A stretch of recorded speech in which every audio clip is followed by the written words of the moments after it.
Hello, today we'll be covering the muscular system. The muscular system will have a mesodermal origin, and the skeletal muscle will arise from the paraxial mesoderm, and that will include all like the somatic mesoderms. That will be the limb bud and the parietal serosa and the dermis. And then the smooth muscle will be coming from the splenic mesoderm, and that will include the visceral serosa and the smooth muscle, the GI tract. And then the cardiac muscle will also derive from the splenic mesoderm, but that will differentiate. All of this will occur by like the end of week 4. The dorsal part of the scleroderm will remain epithelial, and that will be the dermomyotome. And the dermomyotome will separate into the dermatome up top, and that will differentiate into the dermis of the neck and back. And the dermis will mostly come from the somatopleric lateral plate mesoderm. And then the lateral somatic frontier, right here, will differentiate the embryo into the primaxial domain, which are only somatic derived cells, and then the abaxial domain on this side, and that will be the parietal layer of the lateral plate mesoderm, and along with some somatic cells. And the dermatome will remain on the epithelial side, while the myotome will, differentiate to the abaxial. The sclerotome will differentiate into the ribs, and the hypaxial will actually develop into the limbs. So the myotome will be dividing into the epaxial and the hypaxial division. The dorsal primary ramus will supply the epaxial, as you can see here, division, and then the ventral primary rami will supply the hypaxial region.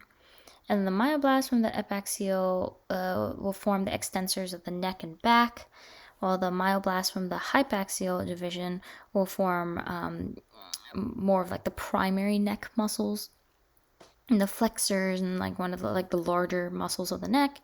The thoracic will form the lateral and ventral flexor of the vertebral column, and the lumbar myotome will form the quadratus lumborum. And then lastly, the sacrococcygeal myotome will form the pelvic diaphragm along with the sphincter muscle. And then the outer, intermediate, and inner muscular layer of the hypomere is going to form during this time. And the thalamic cavity is right here. So the muscles will differentiate as the myoblasts fuse and form the muscle fiber. So that's why the muscle fibers will have multi-nucleated cells, and they will also have like the striations. And by the 3rd month, the cross striations will appear. And then the tendons are also made from the sclerotome cells, and all of this is regulated by the gene scleraxis. As you can see here, the syndotome form, and then the ventrolateral, and on top would be the dermomyotome. So these will differentiate into muscle. And then here, the sclerotome will differentiate into the tendons. And here are the neural crest cells that will differentiate into a whole lot of other different cells. So BMP4 and FCG come from the lateral plate mesoderm, and WNT is a protein that comes from the adjacent ectoderm, and all of those signal the VLL cells of the dermomyotome to express MyoD. So MyoD will express like muscle formation. And BMP4 coming from the ectodermal cell will induce the production of the WNT by low concentration of sonic hedgehog or SHH. And then together they will induce MY5 and MyoD in the DML. And then the myostatin will promote the terminal differentiation. So BMP4 will induce these muscle cells to form. WNT also work concurrently. SHH or sonic hedgehog will induce this. And then noggin will play a role in differentiate the muscles of the head. So the head muscles are formed from the myoblasts, and those come from the pharyngeal arches. And if you recall from the last lecture, those will make the first arch will be the muscles of mastication, and then the second arch would be the facial expression, and then the third and fourth arches will form the pharynx and the larynx, along with the muscles of the inner ear and the neck. And then the extrinsic eye muscles will form from the mesenchymal cells. And if you recall, those are going to be innervated by cranial nerves 2, 3, 4, and 6. And then the tongue muscles will form from the first pair of the 4 occipital myotomes. Tongue muscles will form from the 2 to 4 pairs of occipital myotomes because the first disappear. Okay, so the diaphragm is formed from the cervical myotomes 3, 4, and 5, and at first they kind of form from the edges, and then they make the muscular wall inwards. Here's the foraca, the aorta, and the IVC, and then here's the big septum transversum. And that kind of goes inwards until it closes off besides the hiatus, and then it descends. So first it forms and then it descends, and it's innervated by the phrenic nerve. The somatic myotomes will migrate into the limb bud, and then those are innervated by the ventral rami on the level of origin. And then the myogenetic precursors will migrate into the limb bud by week 5. So week 5 it starts moving in. And then the dorsal muscle mass extensors and supinators form in the upper extremities, and then the extensors and abductors will form in the lower extremities, while in the ventral muscle mass, the flexor and pronator will form those parts of the upper extremities, and the flexor and adductors of the lower extremities will be formed from this ventral muscle mass. And then the limb tendon will form from the lateral plate mesoderm. So it comes from here and goes outwards, and eventually form the digital rays. Okay, so the smooth muscle comes from the splanchnic mesenchyme, of course, and that differentiates into the somatic mesoderm, and that can form the muscle of the eyes, the mammary glands, and the sweat glands. All of those come from the ectoderm. So here it comes from the mesoderm, and then the intermediates, and then the mesenchymal progenitors, and those can form the stromal cells or the parasites, and then the smooth muscles. So the cardiac muscles will form from the lateral splanchnic mesoderm, and by week 4 the cardiac myoblasts will form. And then those will differentiate into the muscle fibers, and those will create the intercalated discs, which work to bind the cells together. And then the Purkinje fibers will innervate it, and those will control the rate of impulse and action potential, impulse and the action potential, and regulate the cells so they can all contract concurrently. So first the heart forms as these endocardial tubes by the 20th day, and then by 21 they fuse, and then they start forming the trunks, along with the primitive ventricle and atrium by the 22nd day. By day 23, it's starting to twist. And then twist some more by day 24. And while this starts to form the truncus arteriosus. And then by the 35th day, you have the primordial heart.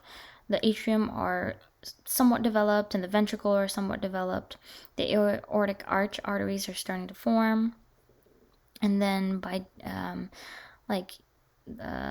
so you go back a couple days, the septum forms by the 28th days, and then by the 8th week, the heart is starting to work.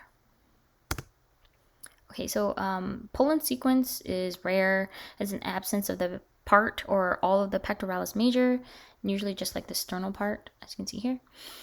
Sometimes there can be an absence of the ribs, and it's kind of defined by the irregularly placed nipples. It's more of a cosmetic problem, if you can even call it a problem. Usually this is in males, and as you can see, males don't necessarily need nipples. So with a bit of like plastic surgery, you can correct the nipples. The only problem is that their chest muscles are not going to be as defined, and if there is like all of the pectoralis missing, it can look a little bit unbalanced if the man works out his chest a lot, because one side will be defined and the other side will be atrophied. Prune belly is when there are no abdominal wall muscles formed, and that kind of is associated with cryptorchism and club foot. It also has the urinary tract abnormalities, and in males, there's some post-ejaculatory discomfort. This doesn't mean that they cannot ejaculate and impregnate a woman. They're just going to be uncomfortable for a couple hours after sex.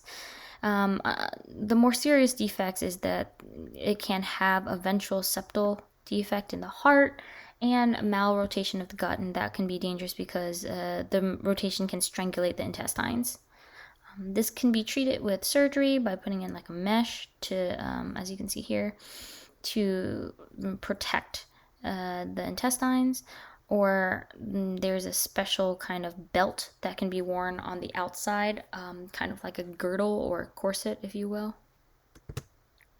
So arthrogryposis is a multiple congenital joint contraction. It's also known as fetal akinesia, and this is really only corrected by surgery. As you can see here, there's multiple joint contraction and deformities. There's the club foot right here, the hyper flexion of the hip, and you can see here the bone has dislocated. The femur has dislocated from the acetabulum, and there's the contracture of the hand here. Like, this isn't normal. The kid is crying, as you can see. They're in considerable amount of pain.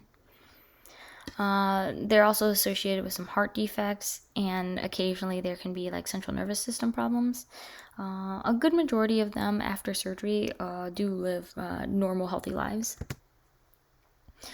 Okay, so torticollis, let's go through this really fast. We've gone through this many times, and it's just damage to the sternocleidomastoid, whether it be from a difficult birth, pulling on the neck, or just some kind of genital defect, genetic defect, that just like codes for weakened neck muscles, and it forms like a hematoma will form according to the injury. The muscle would necrose and then heal, but it will heal and shorten, causing it to be like constantly contracted. This can be treated usually with therapy, like gentle stretching therapy, and in the more extreme cases, it can be treated with surgery, because if untreated, there's going to be some deformity of the jaw, as you can see in the adult here. So Duchenne muscular dystrophy, we've gone through this several times again, but it's X-linked. Dystrophin gene is going to be mutated. It affects the males, and one of the clinical tests is the Gower sign. So the child will stand up in this kind of sequence instead of just like, popping up. And it's characterized by the toe walking, the constant fatigue, the lumbar lordosis, that's with a sway back, cardiomyopathy, and then the pseudo-hypertrophy of the calves and the buttocks. Okay, so oculopharyngeal muscular dystrophy is affected by PABPN1, polyadenylate binding protein, and nuclear 1, and that affects the neck, face, and proximal limb muscles. This is an autosomal dominant inheritance pattern, and it's a late onset. It starts affecting patients from ages like 40 to 50. And it's a slow progress. That's why we start diagnosing it around that age, because that's when the problems really start becoming true problems. It's characterized by the ptosis, which is the difficulty to like open the eyes, and the weakness of the extraocular muscle, dysphagia, atrophy of the tongue. So and the levator muscle contracts, lifting the eyelid, and then in these patients they're hardly ever able to open their eye, and then it becomes quite serious because of the dysphagia, and they won't be able to swallow food anymore, and by that time they will be requiring a G tube. There's a bunch of variation in muscular development or accessory muscles. Some of them are vestigial, like our scalp and ear muscle. That's why some people can they can twitch their ears by contracting their scalp muscle, but not everybody has that. Also, there is the sternalis, which is like a rare muscle that comes from this, that just kind of parallel the sternum by attaching from the origin down to one of the ribs. And it's not particularly useful for us, but it's also found in the primates. And then some people have the accessory soleus, as you can see here. This shouldn't be here, it should just be one muscle. And usually these muscles are just harmless. Okay, so that's it for now. Thank you for your attention and good luck studying.